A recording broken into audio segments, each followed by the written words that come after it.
एक अधिवक्ता के साथ एक दरोगा इस तरह का व्यवहार करे, ये कतई बर्दाश्त नहीं है। आवश्यक मारा, और जब ये थाने में गए तो बजाय मेडिकल कराने के, इनका FIR दर्ज करने के, इन्हीं का 151 में चालान कर दिया गया। और ऐरू गैरू दरोगा जिनकी कोई हैसियत नहीं, अधिवक्ता के सामने कोई खड़ा होने की स्थिति में नहीं है, वो भी आज अधिवक्ता को कहता है कि हम रजिस्ट्रेशन रद्द करा देंगे। मैं पुआल का छांटी कटवा रहा था, उसका धूल हवा के झोंके से एक विपक्षी के मकान में चला गया, आकर के राड से मोटरसाइकिल की पाइप से मार दिया। मैं थाने पर गया तो मेरे साथ SHO नीरज राय ने दुर्व्यवहार किया, मेरा मोबाइल रखवा लिए, मुझसे किसी से बात नहीं करने दिए। मैं तन्हा पड़ा रहा, मुझे जमीन पर बैठाया गया। मैंने कहा कि मैं अधिवक्ता हूं, और उसने कहा कि मैं आपका लाइसेंस निरस्त करवा दूंगा, किसी लायक नहीं रहो। 151 में मेरा चालान कर दिए।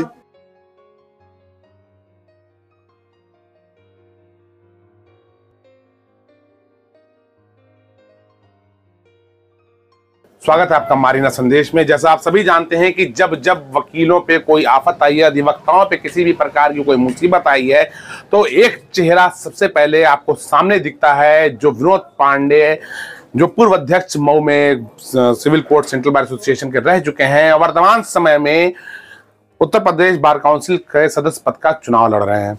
और यहाँ पर आपको बता दें कि एक चेहरा आप देख रहे हैं, जिनका समाचार तो आपने हमारे चैनल पे देखा था, लेकिन चेहरा भी हम आपको अवगत करा दें। ये गुप्ता जी हैं, जिनको कप्तान साहब ने 900 रुपया फीस लेने पर, महाराजगंज में कप्तान साहब ने 900 रुपया फीस लेने पर इनके ऑफिस से इनको उठवा लिया और बहुत बेइज्जत किया था, जिन पे इनको काफी अपमानित इन्होंने महसूस किया। और तत्काल इन्होंने विनोद पांडे साहब से संपर्क किया मऊ जिले में। वहां से जब कार्रवाइयां और शुरू हुई और आंदोलन शुरू हुआ, तो अपनी गलतियों को रियलाइज करते हुए कप्तान साहब ने माफी मांगा और वकीलों के साथ तालमेल अच्छा कर लिया। लेकिन जहां जिले के मुखिया ने अपना तालमेल अच्छा किया, तो वहीं उनके अधीन काम करने वाले, यानी कि एक दरोगा ने, जो यहाँ एक और अधिवक्ता बैठे हैं, शुभ नाम कन्हैया चतुर्वेदी जी के खिलाफ कठोर कदम उठाया। और खिलाफ का मतलब ये कि ये पीड़ित थे, इनको मारा भी गया, और मार खाने के बाद जब ये अपनी पीड़ा लेकर थाने पर पहुंचे, तो इनको बैठाल करके इन्हीं के खिलाफ 151 की कार्रवाई कर दिया गया, इनको चालान कर दिया गया। जब इन्होंने बताया कि हम अधिवक्ता हैं, ये केस सही नहीं आप कर रहे हैं, हम पीड़ित हैं, तो इन्हीं को धमकी दिया जा रहा है। एक दरोगा जो खुद अपनी नौकरी नहीं बचा पाएगा, वो दरोगा इनको धमकी दे रहा है कि तुम्हारा लाइसेंस निरस्त करा देंगे। इनको भी काफी अपमानित किया गया। लेकिन चूंकि जिले के मुखिया का तालमेल काफी दुरुस्त हो चुका है अधिवक्ताओं से, और बातचीत से, समझौते से मामला हल हुआ, और फिलहाल थाने से उस मनभर SHO दरोगा को वहां से हटा दिया गया है। लेकिन अभी तक इन लोगों की मांगे पूरी नहीं हुई है। क्या मांग है, आगे वीडियो में दिखाते हैं। जी वकील साहब, आपका परिचय? Shiv Shankar Gupta, advocate, civil court bar association Maharajganj. मैं आज जो है माननीय श्री विनोद पांडे जी, मऊ बार एसोसिएशन के पूर्व अध्यक्ष हैं और आए हुए हैं, उनका मैं तहे दिल से अभिनंदन और वंदन करता हूं।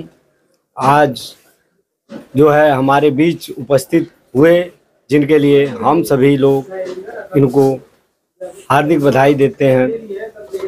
हमारे सिविल बार एसोसिएशन महाराजगंज के एक अधिवक्ता श्री कन्हैया चतुर्वेदी के साथ एक SHO थाना घुगली जनपद महाराजगंज पड़ता है, उनके साथ दुर्व्यवहार किया, उनके साथ काफ़ी प्रताड़ना किया। उसी के संबंध में हम लोगों ने एक कार्रवाई पुलिस अधीक्षक महाराजगंज को दिया, जिसके संबंध में SP साहब ने काफ़ी कॉपरेट किया। और उन्होंने, आपका भी तो कोई मामला था? हाँ, मेरा ये मामला था कि एक बार एक क्लाइंट ने मुझे 900 रुपया फीस दे दिया, जिसके संबंध में SP साहब ने बुला के मुझसे 900 रुपया फीस लेने की बात कही थी। उसके संबंध में हमारे सिविल बार एसोसिएशन के मंत्री श्री संजीव कुमार श्रीवास्तव ने काफ़ी हमारा हेल्प किया। और इसके पहले मऊ बार एसोसिएशन के पूर्व अध्यक्ष श्री विनोद पांडे जी ने इस प्रकरण को बहुत ही गंभीरतापूर्वक उठाया, और जिसके संबंध में हमारे महामंत्री श्री संजीव कुमार श्रीवास्तव ने इस मामले को SP महाराजगंज के विरुद्ध उन्होंने काफ़ी विरोध किया था। और उसके बाद SP महाराजगंज ने अब अपनी गलती को माना और अब सभी अधिवक्ताओं के साथ कोऑपरेट करते हैं। अब उनसे कोई शिकायत नहीं है। इस संबंध में यही मुझे जी वकील साहब, आपका परिचय? मेरा नाम कन्हैया चतुर्वेदी है। मैं सिविल कोर्ट महाराजगंज में 19 साल से विधि व्यवसाय कर रहा हूँ। और क्या समस्या है, किस तरीके का आपका शोषण हुआ, क्या हुआ? मेरी एक समस्या ये थी कि मैं पुआल का छांटी कटवा रहा था, उसका धूल हवा के झोंके से एक विपक्षी के मकान में चला गया, जिससे उसने मुझे आकर के राड से मोटरसाइकिल की पाइप से मार दिया। मैं थाने पर गया, 112 नंबर को कॉल किया। 112 नंबर ने मुझे कहा बूथ ने, आप थाने पर जाकर के दरखास्त दीजिए क्योंकि मामला बहुत गंभीर है, आपको पुनः ये लोग मार सकते हैं। मैं थाने पर गया तो मेरे साथ SHO नीरज राय ने दुर्व्यवहार किया, मेरा मोबाइल रखवा लिए, मुझसे किसी से बात नहीं करने दिए। मैं तनहा पड़ा रहा, मुझे जमीन पर बैठाया गया, मेरे साथ दुर्व्यवहार किया गया। मुझे जो है ये कहा गया, मैंने कहा कि मैं अधिवक्ता हूं और 19 साल से व्यवसाय करता हूं, मैं शिक्षित हूं, मुझसे कोई गलती नहीं हुई है। और उसने कहा कि मैं आपका लाइसेंस निरस्त करवा दूंगा, किसी लायक नहीं रहोगे। इस तरह से उन्होंने मेरे साथ दुर्व्यवहार किया। क्या हुआ फिर इसमें? मैंने अपने बार के सम्मानित सदस्यों को सूचना दिया, 191 मेरा चालान कर दिए। सभी लोग आए और इसका मेरे बार द्वारा घनघोर विरोध किया गया और SP साहब का घेराव किया गया। SP साहब ने सांत्वना दिया और खेद व्यक्त किया कि अब किसी अधिवक्ता के साथ कोई दुर्व्यवहार नहीं होगा, मुझे जानकारी होनी चाहिए थी, लेकिन जानकारी नहीं हो पाई। मैं खेद व्यक्त करता हूं और SO को तत्काल जो है दंडित करूंगा। इस तरह से उन्होंने आश्वासन दिया और हम लोगों ने जिलाधिकारी का भी घेराव किया, जिलाधिकारी ने भी आश्वासन दिया। इन लोगों के आश्वासन के बाद हम लोगों का अभियान शांत हुआ और मेरे द्वारा दरखास्त दिया गया, जिस पर पुलिस कार्रवाई कर रही है। मऊ से विनोद पांडे साहब आए हैं, उनका क्या रोल है? पांडे जी ने हमारे सिंपैथी में मऊ से चल करके आए हैं, मैं उनका स्वागत करता हूं। विनोद पांडे जी हमारे बड़े भाई हैं, मैं इनको तहे दिल से स्वागत करता हूं और इनकी कार्य क्षमता पूरे उत्तर प्रदेश में प्रभावी है। अधिवक्ताओं के लिए निरंतर प्रयास करते रहते हैं, लड़ाई लड़ते रहते हैं और यही लड़ाई इनको लोकप्रिय बना रही है। ये पूरे यूपी में लगभग 90% अधिवक्ताओं का इस समय लड़ाई लड़ रहे हैं। मैं इनके ऐसे कार्य का सराहना करता हूं। ये बहुत ही भाग्यशाली होंगे। यह बहुत दुर्भाग्यपूर्ण है कि आज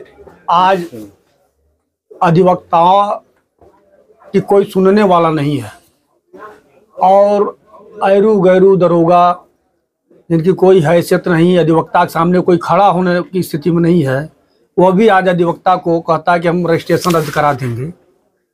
मुझको जब ये बात पता चली, हमको शिवशंकर गुप्ता जी ने बताया कि कन्हैया चतुर्वेदी को लोगों ने अनावश्यक मारा और जब ये थाने में गए तो बजाय मेडिकल कराने के, इनका FIR दर्ज करने के, इन्हीं का 151 में चालान कर दिया गया। उसके बाद तो मुझे लगा कि अब बचा क्या। एक अधिवक्ता के साथ एक दरोगा इस तरह का व्यवहार करे, ये कतई बर्दाश्त नहीं है। मैं बराबर शिवशंकर गुप्ता जी के टच में रहा। मैं तुरंत माननीय मुख्यमंत्री जी को लेटर लिखा कि अगर ये इस पर तत्काल कंट्रोल नहीं हुआ तो हम आंदोलन करेंगे। और उसके बाद वहाँ से चल करके मैं आया हूँ अपने भाई के समस्या के में शामिल होने के लिए। और जैसा कि SP साहब ने हमारे शिवशंकर गुप्ता जी के मामले में जो उन्होंने 900 रुपया वापस करने की बात कहा था कि 900 रुपया फीस आपने कैसे ले लिया, इसे वापस करिए। और शिवशंकर गुप्ता जी के मामले में यहाँ का अधिवक्ता आंदोलित हुआ और SP साहब ने अधिवक्ताओं की ताकत को देखते हुए माफ़ी मांगा और शिवशंकर गुप्ता और यहाँ के अधिवक्ताओं ने माफ़ भी कर दिया कि चूंकि गलती हो गई, माफ़ी मांग रहे हैं तो इनको माफ़ी भी माफ़ कर दिया। और ये सही बात है कि SP का रोल कुल मिला के अब बहुत अच्छा है। लेकिन आपके चैनल के माध्यम से मैं बताना चाहता हूँ यदि दरोगा को सस्पेंड नहीं करते हैं, हमारे बार के पदाधिकारियों को और यहाँ के अधिवक्ताओं को संतुष्ट नहीं करते हैं, अपने वादे पर खरे नहीं उतरते हैं, तो मजबूरन यहाँ का अधिवक्ता फिर सड़क पर उतरने के लिए बाध्य होगा। और हम भी उनके साथ खड़े हैं और पूर्वांचल के सभी जनपदों के अध्यक्ष मंत्री को लिया करके खड़ा करेंगे और लड़ाई को लड़ा जाएगा। अन्यथा उस दरोगा के खिलाफ त्वरित कार्रवाई होनी चाहिए।